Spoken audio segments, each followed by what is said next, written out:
सद्गुरुदेव भगवान की जय। ओम जय गुरुदेवम जय गुरुदेव। बोलो ओम जय गुरुदेवम जय गुरुदेव। ओम जय गुरुदेवम जय गुरुदेव। ओम जय गुरुदेवम जय गुरुदेव। ओम जय सिया राम जय जय सिया राम। ओम जय सिया राम जय जय सिया राम। सोई पावन सोई सुभग शरीरा। सोई पावन सोई सुभग शरीरा। जो तन पाई भजिय रघुबीरा। जो तन पाई भजिय रघुबीरा। बड़े भाग्य मानुष तन पावा। बड़े भाग्य मानुष तन पावा। सुर दुर्लभ सब ग्रंथ गावा। सुर दुर्लभ सब ही ग्रंथ गावा। श्री राम जय जय राम। श्री राम जय जय राम। बड़ भागी अंगद हनुमाना। बड़ भागी अंगद हनुमाना। चरण कमल चापत विधि नाना। चरण कमल चापत विधि नाना। श्री राम जय जय राम। श्री राम जय जय राम। श्री राम जय जय राम। श्री राम जय राम। अब प्रभु कृपा करऊं यही भांति। अब प्रभु कृपा करहु यही भांति। सब तजी भजन करऊ दिन राति। सब तजी भजन करहु दिन राति।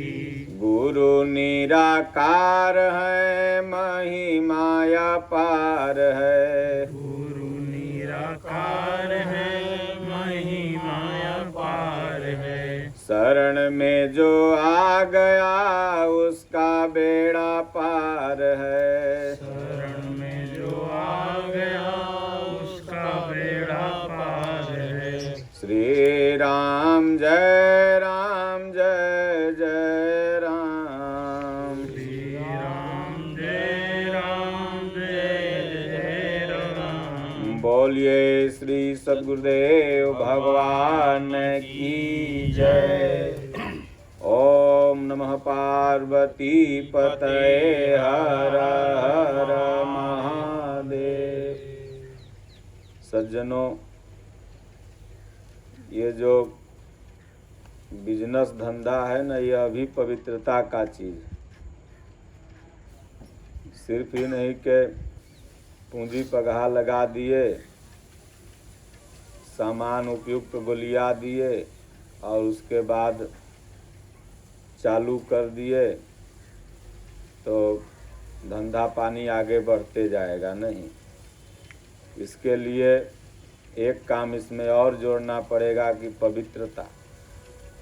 दोनों तरह से पवित्रता होना चाहिए, चाहे वह पवित्रता बाहरी हो और चाहे अंदर की हो। अंदर की पवित्रता मतलब जैसे पार्टनर हो या एक व्यवसायी से दूसरे व्यवसायी से संबंध बनाना है तो निश्चल भाव से, यह अंदर की पवित्रता हुई। मतलब जैसे बाहर हम बात कर रहे हैं उससे वैसे अंदर से बात करें, वही चीज़ अंदर भी हो। अब बाहर की पवित्रता मतलब जैसे तमाम लोग भट्ठा चलाते हैं या कंपनी चलाते हैं, तो उसी कंपनी में मांस मदिरा दारू ताड़ी जो मन में आया सब खा रहा है, पी रहा है, गंदगी फैला रहा है, तो क्या होता है, धीरे धीरे वह व्यवसाय ठप होने लगता है, बरकत संशय नहीं रहता है। तो ये दोनों पवित्रता अगर रहता है, लेबर के साथ कैसा संबंध करना है, क्योंकि आपका जो सबसे बड़ा धन है उसमें मिस्त्री लेबर ही है, और उसका भी काट कपट नहीं करना चाहिए। संसार में तो ये सब होते ही रहते हैं, लेकिन हम लोग इसके लिए नहीं आए हैं कि खटो खाओ कमाओ और उसके बाद अपना यहाँ से चल जाओ। मनुष्य का एक कर्तव्य और है जो मानस में गोस्वामी जी ने कहा है, बड़े भाग्य मानुष तन पावा, सुर दुर्लभ सब ग्रंथ ही गावा। ये बड़े भाग्य से मनुष्य शरीर मिला है, तो मिला है मौज मस्ती करने के लिए नहीं। पाई न जे परलोक संवारा, इसको पा करके परलोक को संवारना है। मतलब कि जहाँ से आए हो, यहाँ क्यों आए हो, किस लिए आए हो। अगर कमाने खाने सोने के लिए ही आए हो, तब कुत्ता हाथी चींटी गधा और इंसान में क्या अंतर है। फिर भाग्य कैसा, जो गोस्वामी जी कह रहे हैं बड़े भाग्य। तो बड़ा भाग्य यही है कि इसमें मनुष्य शरीर पा के बदल सकते। नहीं तो आज देखो 40 बरस में कोई चल जा रहा है, कोई 50 बरस में हार्ट अटैक हो रहा है। भारत हार्ट अटैक का राजधानी बन गया, कैपिटल। सब जिसके लिए आया, पूज्य गुरुदेव भगवान अपने सत्संग में कहते हैं कि सब काम करो, एक फैक्ट्री नहीं 10 फैक्ट्री खोल लो, लेकिन सुबह शाम 10 मिनट ऐसे ध्यान लगाओ और अपने आप को भगवान से जोड़ो। जैसे आप दुनिया में कहीं भी रहते हैं, सुबेरे शाम दोपहर रात जब आपको समय मिलता है तो अपने परिवार को फ़ोन करते हैं ना, हाल चाल लेने के लिए, क्या है नहीं है, खाना खाया कि नहीं खाया, पूछते हो। मतलब के कनेक्शन जोड़ते हो मोबाइल के माध्यम से। उसी तरह से 24 घंटा में एक बार, अगर वैसे तो सुबह शाम जोड़ना चाहिए भगवान से कनेक्शन, नहीं तो कम से कम शाम में ज़रूर बैठो और अपना चित्त को अंतःकरण को शांत करके, और जैसा भगवान कृष्ण ने गीता में मंत्र बताया है ओम, ओम का जाप करना चाहिए। मन ही मन अपना पहले बैखरी में, फिर मध्यमा में, फिर पश्यंती में, फिर परा में, ये 4 स्थिति है। जो शुरू में भक्ति में जुड़ता है उसके लिए बैखरी है। जब वहीं साधक धीरे धीरे आगे बढ़ने लगा तो मध्यमा पश्यंती परा में चला गया, तो 10 मिनट 15 मिनट भगवान का ध्यान करके उसके बाद प्रणाम करके फिर अपना खाना पीना खाओ और फिर सो जाओ। जो भी करो, भगवान ने कहा यह संसार का वह बंधन है। भगवान ने गीता में कहा अर्जुन से कि यज्ञ अर्थात कर्मणो अन्यत्र लोको यम कर्म बंधन। अर्जुन, यज्ञ के सिवाय इस संसार में जो कुछ भी रात दिन हो रहा है वह इसी लोक का बंधन है। तो यज्ञ का मतलब यह नहीं कि 1 किलो गोईठा तिल, बिहार में जैसे यज्ञ देखिएगा गाय गाय यज्ञ होता है, वह यज्ञ नहीं है। वह तो पंडितन के खाए कमाए के वो धंधा है, नहीं समझ रहे। जितना के और सामान न रहेगा होकर 3 गुना पूजा के सामान खाली लिखा देते, न समझ रहे। पूजा के सामान सबसे ज़्यादा लिखावल रहेगा, चाहे तेरही हो, बरही हो, जग हो। काहे लगे ढो ढो के अपना घरे ले जेबे। आई नहीं के ई नहीं लिखा के 10 बोरा जजमान सितवा चावल खरीद द, 10 बोरा दाल खरीद द, ताकि कम से कम लड़का बुतरू आवे तो पंगत। वो न लिखेते, वो तो कहते चरणामृत प्रसाद खाली चरणामृत में खाओ। तो ये बाहरी यज्ञ है। इस बाहरी यज्ञ को भगवान ने करने के लिए नहीं कहा। आंतरिक यज्ञ, आंतरिक यज्ञ क्या है कि ध्यान करो और ये श्वास के माध्यम से सिर्फ नाम अंदर जाए भगवान का, ऐसे ओम गया और ओम के सिवा कुछ अंदर जा रहा है तो उसको इसमें भस्म करो। यही हुआ यज्ञ, मतलब कि फालतू जो संकल्प अंदर जाता है उसको जलाना है और भगवान का नाम अंदर ले जाना है। तो जब अंदर एक गाड़ी घुसी तो 2 गाड़ी तो बाहर निकलेगी नहीं, एक्के गो निकलेगी। तो जब नाम केवल अंदर गया तो बाहर भी क्या आएगा, अंदर से नाम ही बाहर आएगा। यह वास्तविक यज्ञ है। इसलिए सुबह शाम 10 मिनट कितना तुम्हारा काज हो जाए। लाख फैक्ट्री में आग लगेगा लेकिन पैखाना लगेगा तो जहाँ है कि नहीं, तुरंत कहे बंद करो मर जाए कि पैखाना करे चल जाए आदमी। लाख लग जाए। अब हमारे को भक्त है पटना सिटी में, ओकर फैक्ट्री है नमकीन के, तले बर्मन सब कुल चल गए, सब गांजा पिए, तेल एने हो गए हीट, और तेलवा हीट हुआ तो अपने आप में लग गए आग लग गए तो आधा तो ओकर जर गए। जोने जोने में गुरु महाराज के फोटो टंगले हले वो ऑफिस बचा, बाकी आधा जल गया। तो कहने का तात्पर्य है कि मतलब कि गांजा पीने के लिए तेल को अनिवार्य नहीं समझा गया। मतलब कि दुनिया का हर कार्य जो अनिवार्य है उसको इंसान करता है, और नहीं करेगा तो खाली भगवान के भक्ति, भगवान के नाम। बुढ़ापा में जपबे ना, बुढ़ापा में जपबे, अभी कौन जरूरत है, जवानी है मौज कर लो, खा लो, घूम लो। अब बुढ़ापा में जपेंगे ना, मतलब सब काम करेंगे जवानी में, अब भगवान के नाम जपेंगे कब, बुढ़ापा में। तो सोचोगे बुढ़ापा देखोगे तब ना, बुढ़ापा आएगा ही नहीं। क्योंकि आज का युवा पीढ़ी इतना नशा में लुप्त हो गया है, डीजे और सिगरेट गांजा नशा के, लोग बुढ़ाएगा ही नहीं, जवानी में मर जाएगा। नहीं समझ रहे हो, मर रहे हैं। एक महात्मा के यहाँ एक व्यक्ति पहुंचा, कहा बाबा हमारे बेटवा गांजा बहुत पीता है।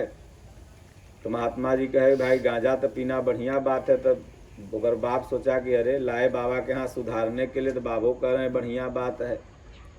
तो कहे बाबा बढ़िया कैसे है बताइए। तो बोले देख गांजा जो पीता है उसको कभी बुढ़ापा नहीं आता है, और उसके घर में कभी चोरी नहीं होता, और उसको कुत्ता कभी नहीं काटता। तो अगर बकवास हो जाता बढ़िया बात है। तो बोला बाबा कैसे बताइए। तो बोले देखो गांजा पीने वाले को एगो बीमारी हो जाता है, बीमारी का नाम है दमा। जरा दमा हो जा है वो भर दिन रात खाए खाए खाए खाए खांसते रहो। तो रात भर जब घर में खांसोगे तो चोर कहाँ से आएगा, साला जाग रहा है मत जाओ है? और उसके बाद कुत्ता इसलिए नहीं काटेगा कि वो लाठी लेके चले लगे, जवानी में बुढ़ा जाए तो लाठी से ठेके लगे, तो कुकुर तो 2 बीघा भागल रहेगा, लाठी हाथ में रहेगा। तो अब बोले तब बाबा जवानी में कैसे, बुढ़ापा कैसे नहीं आएगा। तो बोले देखो जब जवानी में मर जाएगा तो बुढ़ापा कहाँ से आएगा, 30 वर्ष 40 वर्ष में पार हो जाएगा। इसलिए सज्जनों नशा करना है तो किसका, भगवान के नाम का। जैसे पैखाना करने जाते हो, जैसे खाना खाने के लिए समय निकालते हो, उसी तरह से हमारे गुरु महाराज कहते हैं कि कितनों काम का काज हो जाए, जो तुम कमा रहे हो इसमें से बताओ कुछ जाएगा। मरोगे तो बढ़िया बढ़िया लुंगिया रहेगा, वो बाल बच्चा रख लेता है, कहते फटलहवा डुम्मा भी भेज दें, दीपनगर घटवा पे जला देते। कहने का तात्पर्य है कि जो तुम कमा रहे हो उसमें से कुछ नहीं जाएगा। जाएगा क्या, वही जो 10 मिनट 5 मिनट भगवान का नाम लिया। तो भगवान के नाम का नशा करना है। कहे सभी नशे संसार के उतरी जात पर भात, नाम खुमारी नानका चढ़ी रहे दिन रात। हर नशा करो, भांग खाओ 24 घंटा बाद फिर मन करेगा खाने के लिए। कोई भी नशा करोगे कुछ उसकी अवधि है, 4 घंटा 6 घंटा 10 घंटा बाद फिर उसको रिन्यूअल करने का मन करेगा।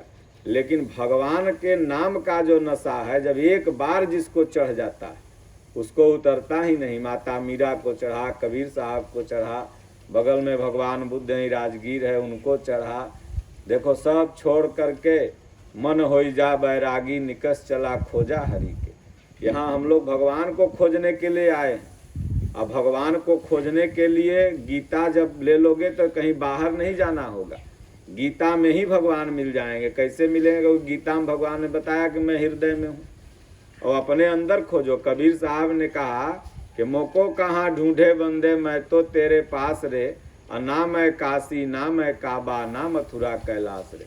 मुझको कहाँ ढूंढ रहा है, मैं तो तुम्हारे पास में हूँ। इसलिए जब तक नारायण पास में है तो सब तोरा कुटुम्बो आवे है तो गोड़ छू के प्रणाम कर है, रिश्तेदार आई तो पा लागी। लेकिन जब मर जाओगे तो दूरे से प्रणाम कर तो छुआ जेते तो बार मुड़ावे पड़तो, ठंडा में नहाए पड़तो। सोचो क्यों वही मटी आता है, गोड़वा काहे न छुआ है, छूना चाहिए। मौगियो न छूते, दूसरों के दुआरी पर से खड़ा होकर कानते रहतो। नहीं समझ रहा तू मौगी 7 जन्म ला बियाह करके अली। तो इसलिए क्या निकल गया कि ये शरीर इतना अशुद्ध हो गया कि छूने के बाद यहाँ तक कि साला कपड़ा धोता है, केस मुड़ाता है, नहाता है, तो राम निकल गए। इस अंदर से आत्मा निकल गई, प्रभु निकल गए। यहाँ से कमा के घरे भेज रहे हो ना, इसलिए रोज पापा के खबर ले। और घरवे में बीमार हो जाओ तो बेटुआ कहते मरियो मरतो न है कि मरियो जाते खाए खाए करे रहता है। खटिया खाली होते ठो, बिस्तर खाली हो, रूम खाली हो, नहीं समझ रहे। तो सुर नर मुनि सब ही कर रीति, स्वार्थ लागी करे सब प्रीति। स्वार्थ है तो सब प्रीति कर रहे हैं, लेकिन वास्तविक स्वार्थ क्या है? तो वास्तविक स्वार्थ के बारे में गोस्वामी जी ने बताया कि स्वार्थ साच जीव कहूँ ये हाँ, मन क्रम बचन राम पद नेहा। एक परमात्मा के चरणों में जिसका प्रेम हो जाए वही वास्तविक स्वार्थी है। वही अपने स्व का उसने उद्धार कर लिया, स्वयं को पा लिया। और बाकी जो संसार में जो स्वार्थ है, तो जब तक काम तुम कर रहे हो तब तक तुमको सब पूछ रहा है, न छुच्छा तो के पूछा। अभी गरीबी आ जाए तो कोई चाय पिलाने वाला मिलेगा, पैसा है तो तेरा पेट भरलो रहते तो चलो ना चाय पी ले, चलो ना चाय पी ले। और गरीबी आया देखबो करेगा तो उन्हें में मुड़ी कर ले तो के भर न। एगो भजन गाया था ना कि बनला के सार बहनोई हो, जगतिया में कोई नहीं अपने। बनल है तो 50 गो तेरा बहनोई कहला तैयार रहते, और जब बिगड़ती आ जाएगा तो सारो कहला कोनो तैयार न होते। नहीं समझ रहे। इसलिए नारायण को हर परिस्थिति में याद करना। बिजनेस करो, धंधा करो, फैक्ट्री चलाओ, स्कूल चलाओ, कॉलेज चलाओ, धान निकियाओ, धान काटो, बांधते रहो, मुंह से भगवान के नाम जपते रहो। दुनिया में सब चीज पैसा से मिलता है, लेकिन परमात्मा का नाम ही एक ऐसा है जो निःशुल्क है। इसको केवल धर्म गुरु सब पैसा से बेच रहे हैं। नहीं समझ रहे। बड़े बड़े कथावाचक लाख रुपया फीस लेते हैं, 20 लाख लेते हैं और उसको बेच रहे हैं। लेकिन भगवान कहते हैं कि मेरा नाम ही है जो फ्री ऑफ कॉस्ट है। और ये विधि नहीं बताएंगे कि तुम जाके जपो अपने घरे, नहीं, मुझसे लो, हमसे लो तब होगा। नहीं, हमारे गुरु महाराज कहते हैं कि सबको समान अधिकार है। कोई जात को, यहाँ जात पात है ये नहीं है। यहाँ बस एक जात, 2 जात, बस तीसरा कोई जात नहीं। क्या 2 जात है? तो देवता और असुर। जिसका काम देवता जैसा है उसको लोग कहेगा देवता है, और जेकर काम असुर है, चाहे पंडियों जी घरे जन्मे के मरसलो राक्षस है, दिन रात गांजा पी के दारू पी के लौटते रहता है। भगवान ने गीता में स्पष्ट कहा कि दौ भूत सर्गे लोके दैवी आसुरी एवच, दैवी विस्तर सह प्रोक्तम आसुरम पार्थ में श्रेणु। देवता और असुर यही 2 जाति है, बाकी कोई जात नहीं। इसलिए सब जात बराबर है। पंडित लोग देश को जात पात में बांटा। तुम ये जात है, तुम नीच है, तुम ऊंच है, तोरा से उतनी बड़का है, तोरा से उतनी छोटका है, करके देश को विभक्त कर दिया। लेकिन गीता सबको कहती है एक हो। जितने संत हुए, चाहे कबीर साहब हुए, चाहे तुलसीदास, इन लोगों ने कहा सब एक हो। और जितने ये धर्म से रोटी दाल चलाने वाले थे वो कहे नहीं, तुम एक कहाँ हो, तुम तो अलग अलग हो। और संतों ने कहा कि तुम एक हो। इसलिए जाति पाति पूछे नहीं कोई, हरि को भजे सो हरि का होई। भगवान गए तो सबरी से गए जात पूछे, बल्कि वो जात बताने लगी तो बिगड़ गए। बोले चुप, हम जात तुमसे पूछना है, तुम्हारा तो भक्ति का नाता देख के आए। इसलिए भगवान कहते हैं मानो हूँ एक भगति कर नाता। अब सोचो तुम कितनो बढ़िया रहो और कुछ दूसरा के हाथे नहीं खैले रहो। कितने लोग कहते हैं ना कि हम तो आज तक दूसर के पानी नहीं छुअल पिए, लेकिन मर जाओगे तो डोमुआ के अगिया बिना शुद्ध हो गए। पंडियो जी रहेंगे तो डोमे आगी मुंह में देते तबे जरते। तो हमारे जितने धर्म गुरु थे, जितने महापुरुष थे, सबों ने एक ऐसा नियम भी बनाया कि शादी ब्याह करते हो तो आगे आगे बाजा कौन बजाव? तन छुआ है। भुइया बाबा के पूजा करें तो मनरा के बजाव है? पसवाने में जाके बजाव है। तन छुआ है। हर चीज में हर जाति का, छठ माई के जब पूजा हो तो सुप्पा के दे, डुम्बन दे है, उसमें सर्व जात का सामान लगता है। तो इसलिए सब पूजा पद्धति जितना है उसमें हम लोग सब एकता का प्रतीक है कि हम लोग सब एक हों। लेकिन कुछ लोग ऐसे हुए, वो चाहे कि नहीं अलग रहें, लेकिन उनकी अब दाल नहीं गलेगी।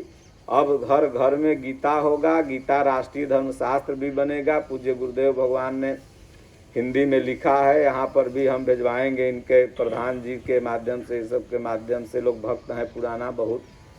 करधना में इनके गांव में आश्रम है, नहवानीपुर, मतलब कि यूपी में तो गुरु महाराज का घर घर में आश्रम। तो ये लोग यहाँ पर उद्घाटन अभी इसका नहीं हुआ है, उद्घाटन होगा जहिया गीता पाठ होगा ना, तहिया। अभी खाली ऐसे ही चालू हो गया। और गुरु महाराज के दया से लोग बरकत में रहें। बोलो गुरुदेव भगवान की जय। ओम जय गुरुदेवम जय गुरुदेव। ओम जय गुरुदेव जय गुरुदेव। ओम जय सिया राम जय जय सिया राम। जय सिया राम जय जय सिया। बोलिए श्री सद्गुरुदेव भगवान की जय। राजा रामचंद्र भगवान की जय। बाके बिहारी लाल की जय। ओम नमः पार्वती पतये हर हर महादेव।